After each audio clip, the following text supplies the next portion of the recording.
The Secret Garden of Memories. The bell above the door of Petal and Prose chimed softly as Amara Fleming arranged a bouquet of white lilies and blue hydrangeas.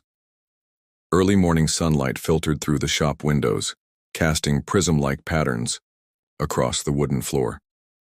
At 32, Amara had built this small sanctuary of flowers and books in Millhaven, a sleepy coastal town where tourists flocked during summer months, but where winters belonged to locals and their stories. "Mom, I finished my math homework." 7-year-old Lily bounded into the shop from the back room where she had spread her schoolwork across Amara's desk. Her dark curls bounced with each step, and her amber eyes, so like her father's, sparkled with accomplishment.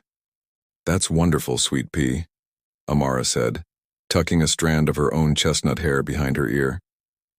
"Why don't you help me with Mrs. Thornfield's anniversary arrangement?" As Lily carefully selected baby's breath to accent the bouquet, Amara found herself drifting back to memories she usually kept locked away. 9 years ago, this shop had been nothing but a distant dream. She had been working as a literature teacher at Millhaven High, saving every penny for graduate school, when Julian Westbrook arrived in town. The Westbrook family owned half the shoreline properties in Millhaven, and Julian had returned from his first year at an elite architecture program to spend summer with his grandparents. Their meeting had been pure coincidence. Julian browsing through rare editions at the town bookstore where Amara worked part-time. "Neruda?" he had asked, noticing the poetry book she was reading during her break. "Most people go for beach reads in summer." His smile had been gentle, curious rather than condescending. Before Amara realized what was happening, they were walking along the shore, discussing literature and dreams until sunset painted the water gold. That summer unfolded like pages of a beloved novel. Julian sketched buildings while Amara read poetry, aloud. They sneaked into his family's greenhouse to see rare orchids at midnight. They shared their first kiss beneath Millhaven's historic lighthouse during a summer storm. "Mom, you're spilling water."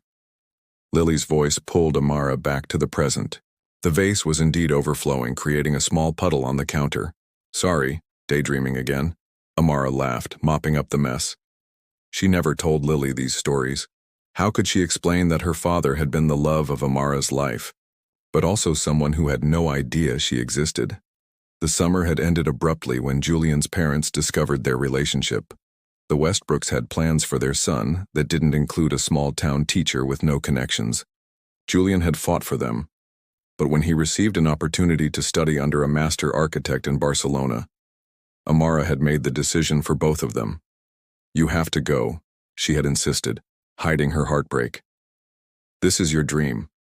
What she didn't tell him was that she had missed her period twice, that the local doctor had confirmed her pregnancy, that she had written a letter explaining everything but burned it the night before Julian's departure, believing she would only hold him back.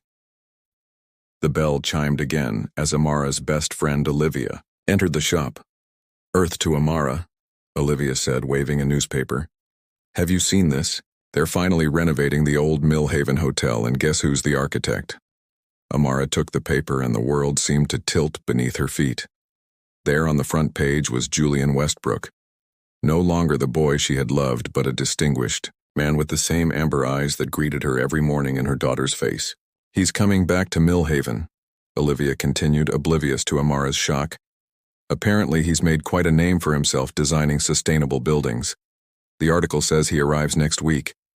Amara's hands trembled as she set down the newspaper.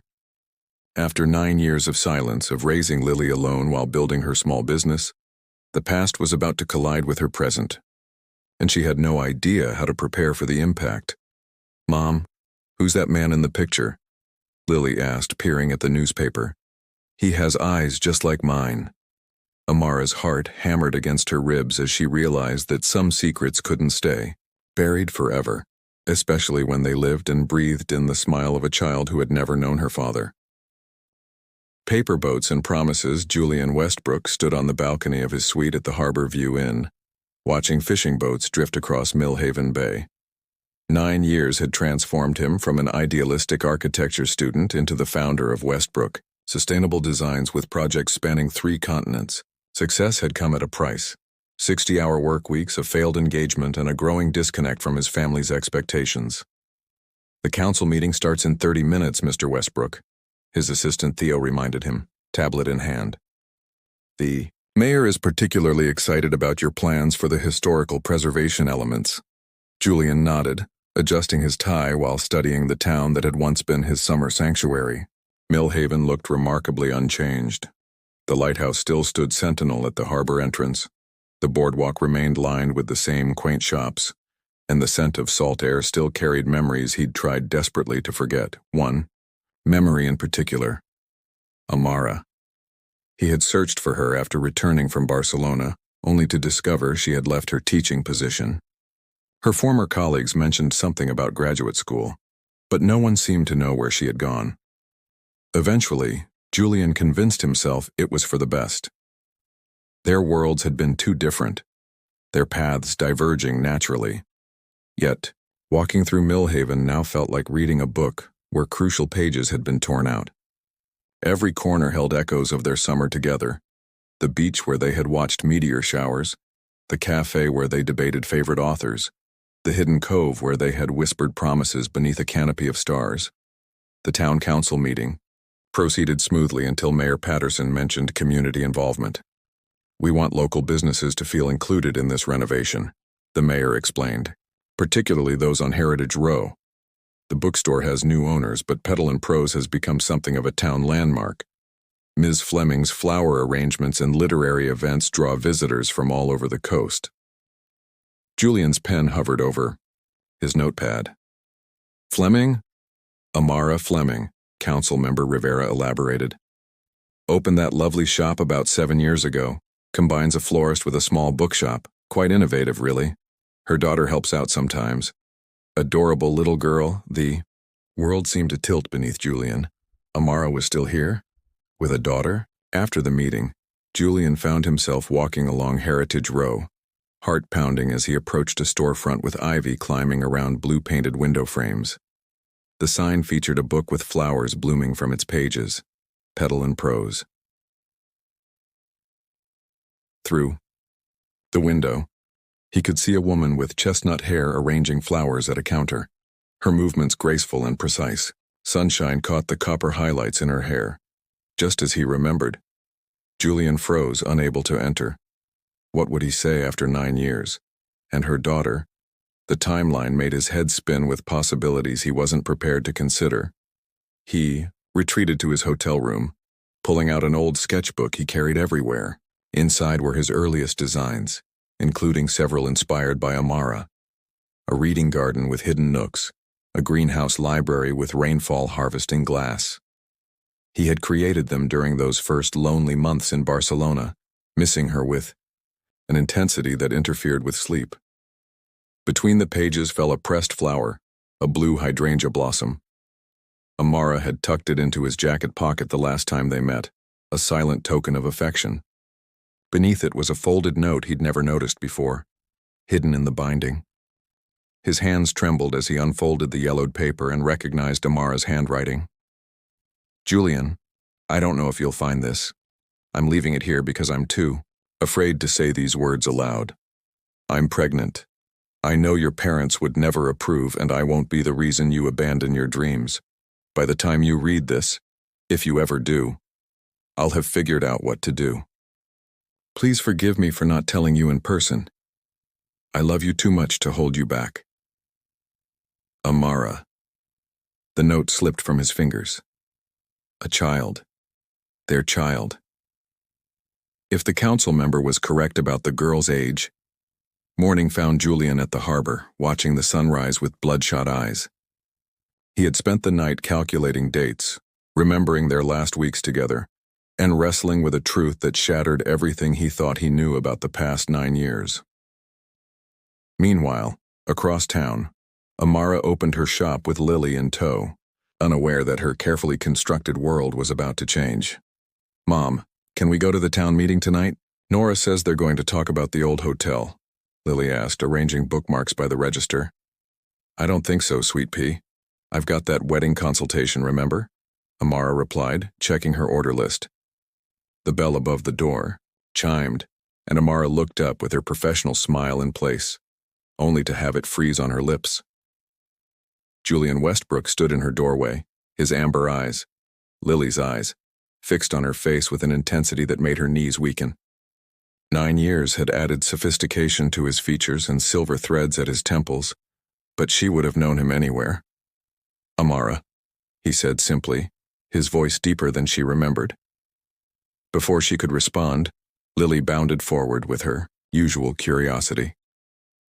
"Are you the architect from the newspaper, the one fixing the old hotel? Mom says it used to be beautiful before the storm damaged it." Julian's gaze shifted to Lily, taking in her curls, her amber eyes, the shape of her face that mirrored his own. Understanding dawned in his expression as he looked from the child to Amara. "Yes," he managed, kneeling to Lily's level. "I'm Julian Westbrook. I'm Lily Fleming. I'm 7 3/4, she announced proudly. 7 3/4, Julian repeated softly, calculation visible behind his eyes. "That's a very important age." Amara found her voice at last, her heart hammering. "Lily, could you please go check if Mrs. Hendrick's book order arrived? The package should be in the back room." When Lily disappeared, Amara faced Julian, words failing her completely. "I found your note," Julian said quietly, removing the yellowed paper from his pocket. 9 years late. Amara's world contracted to this moment. The note she thought she'd destroyed. The man she'd never stopped loving, and the secret that hung between them like a glass wall waiting to shatter. The bridge between worlds. The silence between them stretched taut as piano wire. Amara's fingers gripped the counter edge, her knuckles white. Outside, Millhaven continued its peaceful afternoon rhythm. Tourists browsing shop windows, seagulls calling overhead. But inside Petal and Prose, time seemed suspended. "I thought I burned that note," Amara finally whispered, her voice barely audible. "I must have tucked it into your sketchbook instead." Julian's expression shifted between disbelief, hurt, and something harder to define. 7 years, Amara. 7 years of her life. 9 years of no contact, Amara countered, though her tone held more sorrow than accusation. "You never called, never wrote, because I thought you'd moved on. When I returned from Barcelona after that first year, they told me you'd left town. I tried to find you, but—" Julian ran a hand through his hair, frustration evident in the gesture. "Your mother said you needed a clean break." Amara's eyes widened. "My mother told you that? I never—" She stopped, realization dawning. Her mother, always practical, always concerned about Amara's future, had made that decision for her. "I never knew you came back." The shop bell chimed as an elderly customer entered. Amara straightened, professional mask sliding back into place. "Mrs. Whitaker, your anniversary arrangement will be ready in just a moment." Julian stepped back, understanding the interruption necessitated discretion. "I'm staying at Harbor View," he said quietly. "Room 312. We need to talk, really talk." After he left, Amara moved through her duties mechanically, arranging flowers while her mind raced. Lily returned from the storeroom, chattering about the mysterious architect and his cool glasses, oblivious to how her world had just tilted on its axis. That evening, after settling Lily with Olivia for a promised movie night, Amara walked the familiar path to Harbor View Inn. The setting sun painted Millhaven in amber and rose, the same colors that had bathed their first kiss. She paused at the harbor's edge, watching paper lanterns from the summer festival float across the darkening water like tangible wishes. 9 years ago, she had made what seemed the only possible choice. Julian's parents had made their disapproval crystal clear. The Westbrooks had political connections and social standing. Their only son wouldn't throw away his future on a small-town teacher whose mother cleaned houses for a living. When the Barcelona opportunity arose, Amara had seen it as providence, a clean separation that would spare them both prolonged heartache. The pregnancy test had changed everything. She'd written dozens of versions of that note, eventually deciding that Julian deserved to know, even if she wouldn't ask anything of him. but panic had overwhelmed her the night before his departure. In what she thought was a final act of love, she had intended to destroy the note, freeing him completely. Now, knocking on room 312, Amara realized fate had other plans. Julian opened the door immediately, as if he'd been waiting just behind it. The hotel suite was transformed into a makeshift architecture studio. Blueprints covered the dining table, material samples lined the credenza, and his laptop displayed 3D renderings of the historic hotel renovation. "You've done well," Amara observed, gesturing to the evidence of his success. "I have," Julian acknowledged, offering her a seat by the window overlooking the harbor. "But there's been a hole in everything I've built."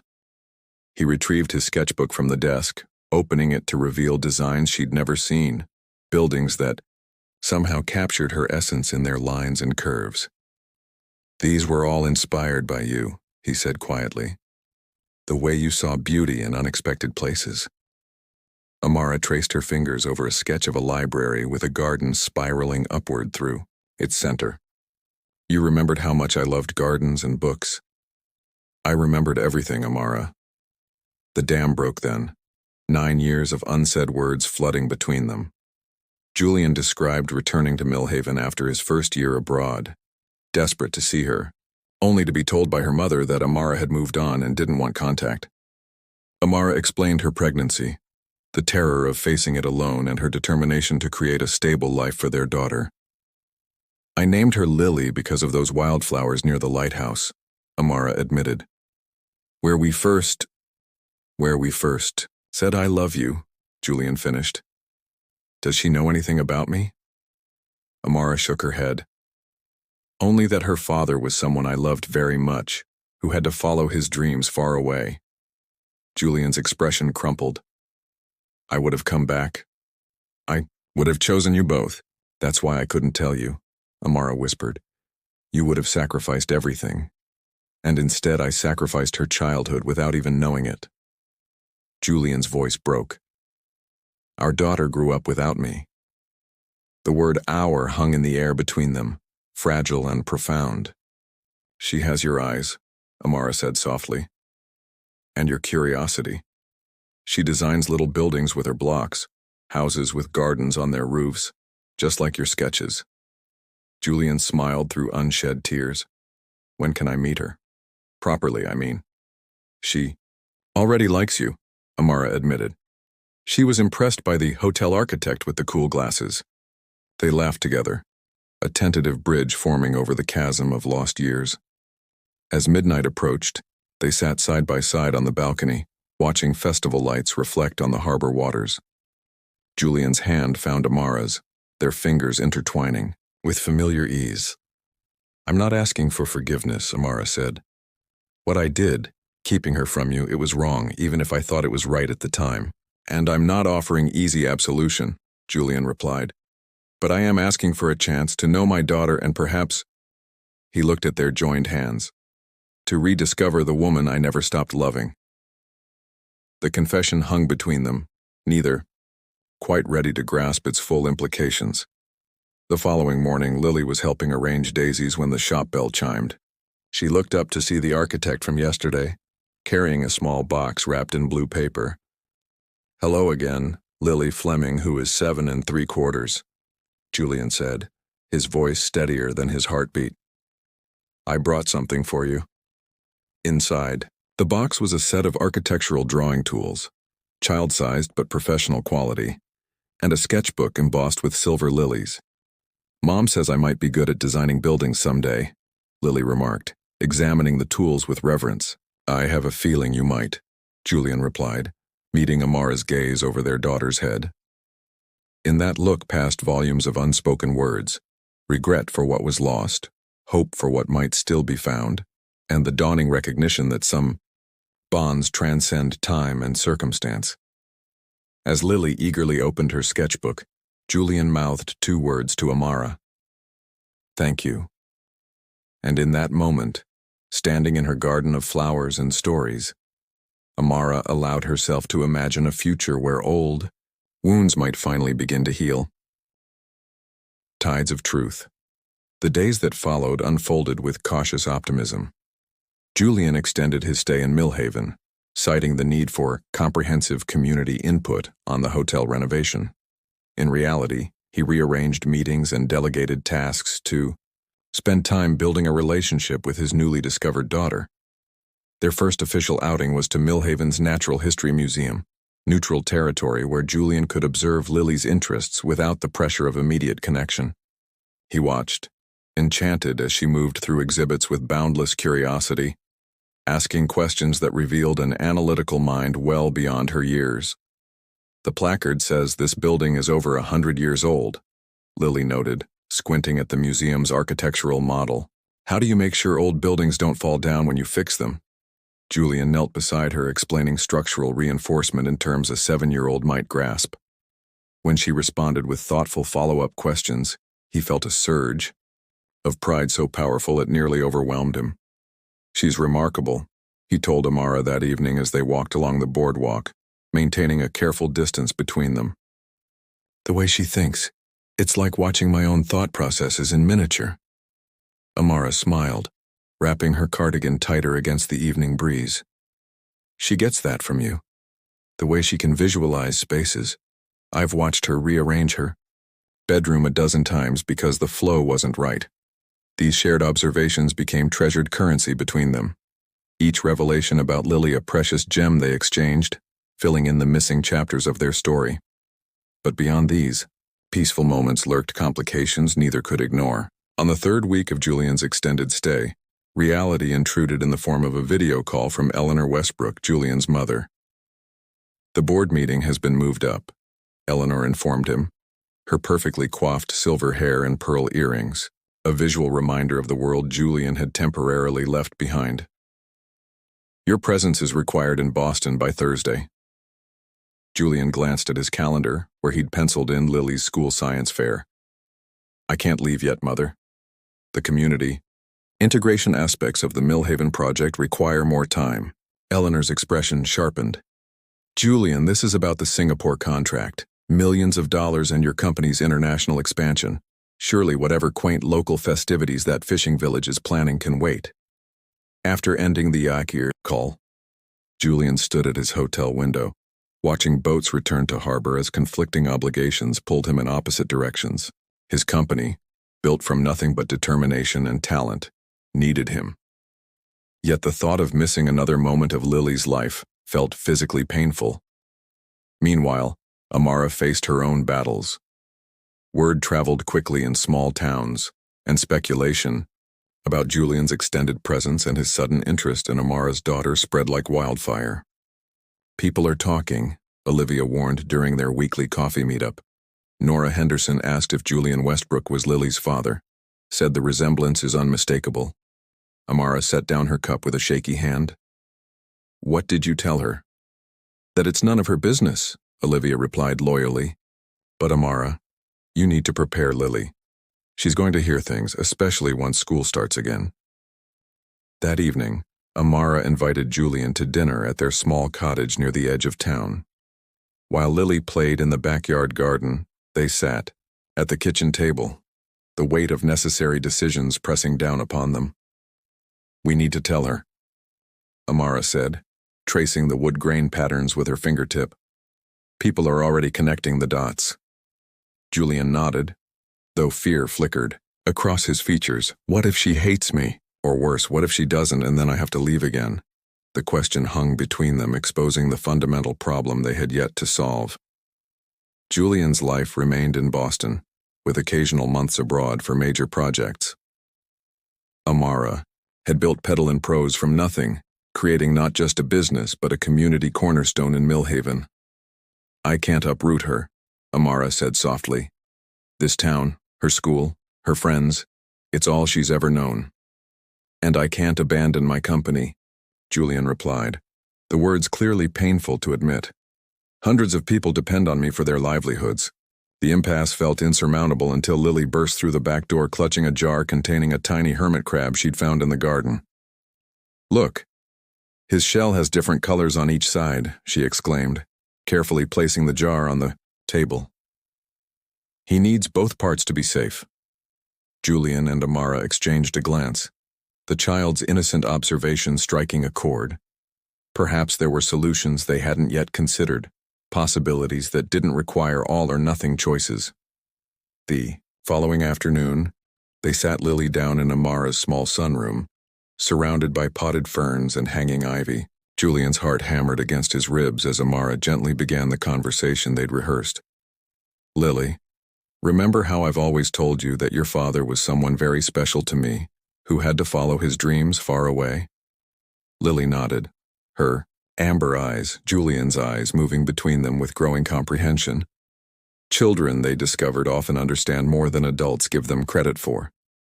"Julian is your father," Amara continued, her voice steady despite the tears gathering in her eyes. "He didn't know about you until he came back to Millhaven and saw you." Lily sat very still, absorbing this information with a serious expression that made her look suddenly older.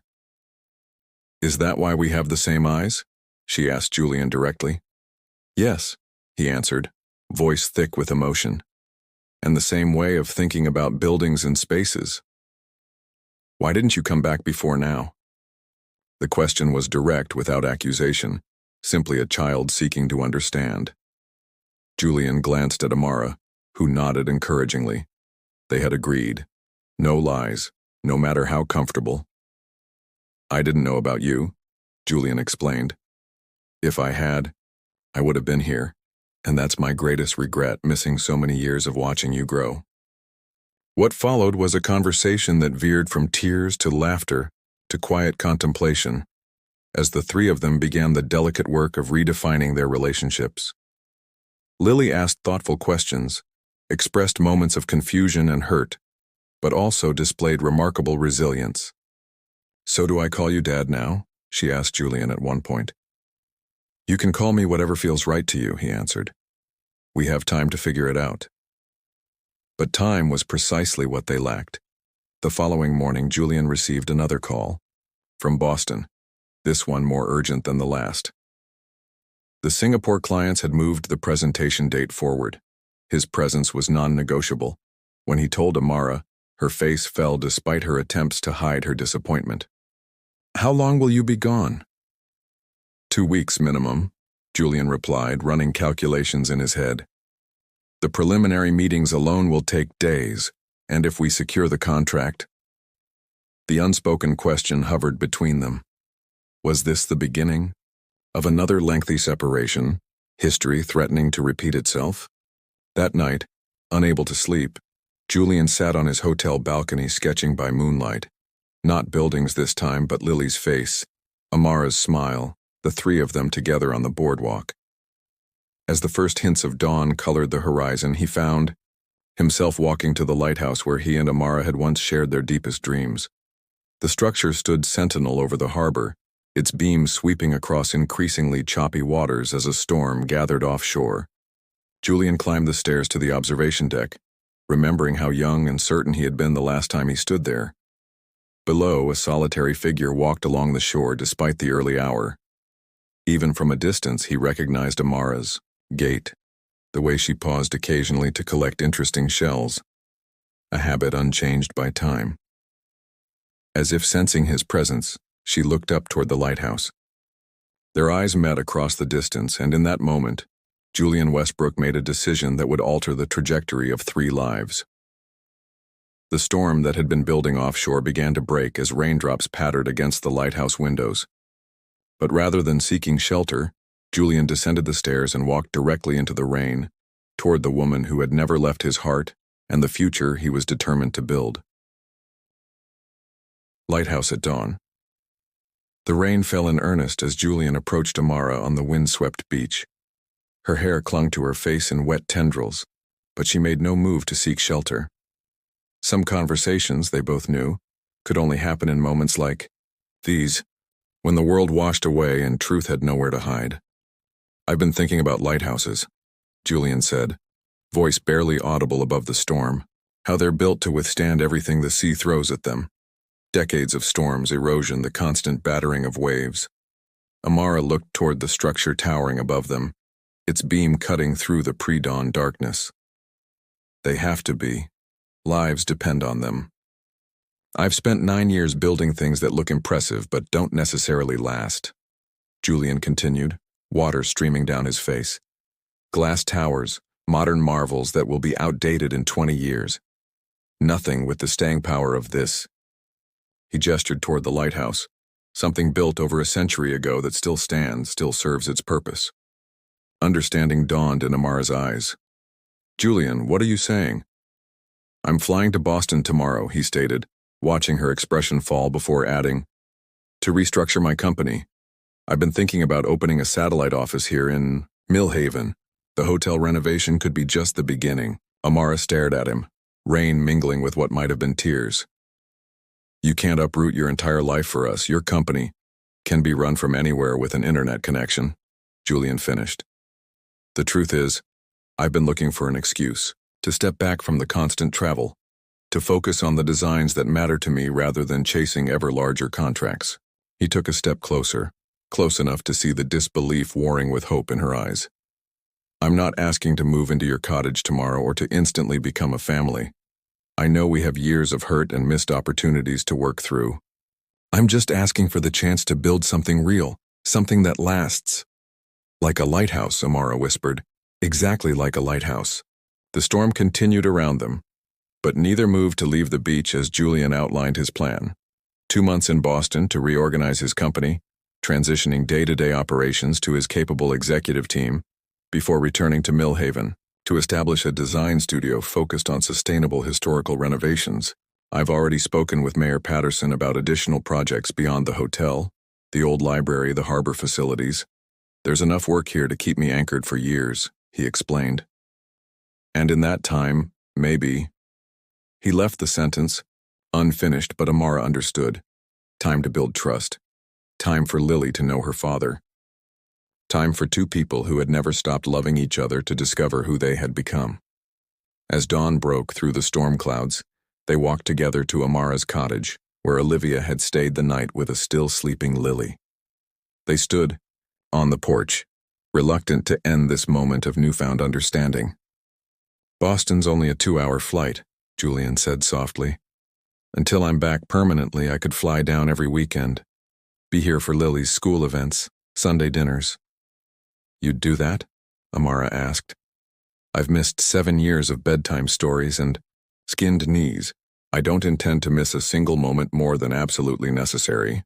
When Lily woke that morning to find both her mother and newly discovered father making pancakes in the kitchen, slightly awkward but trying so earnestly, she accepted this development with the remarkable adaptability of childhood. For her, it was simple.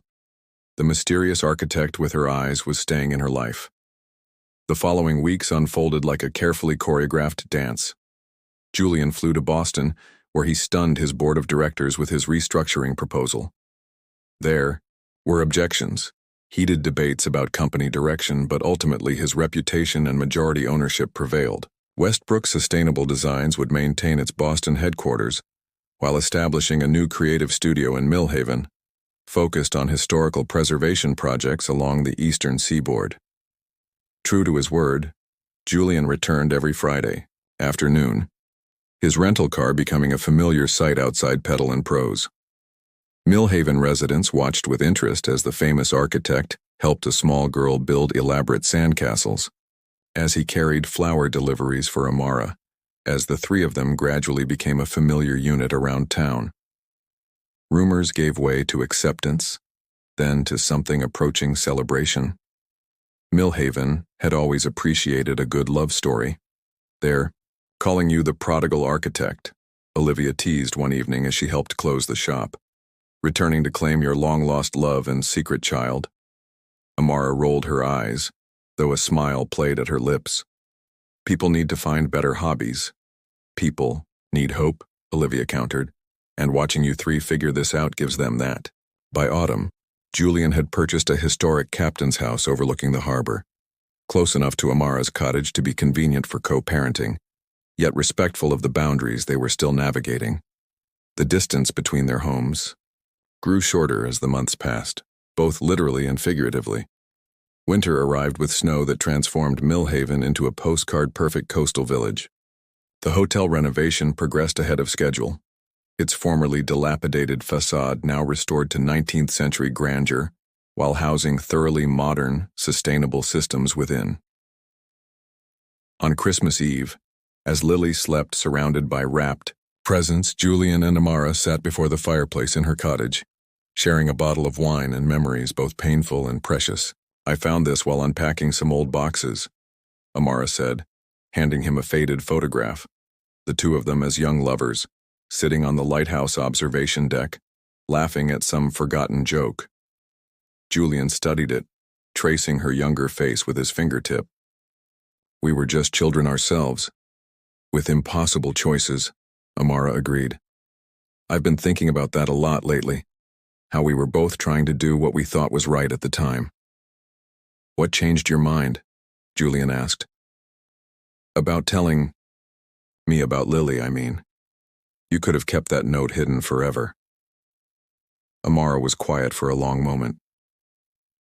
"I think part of me always hoped you would find it.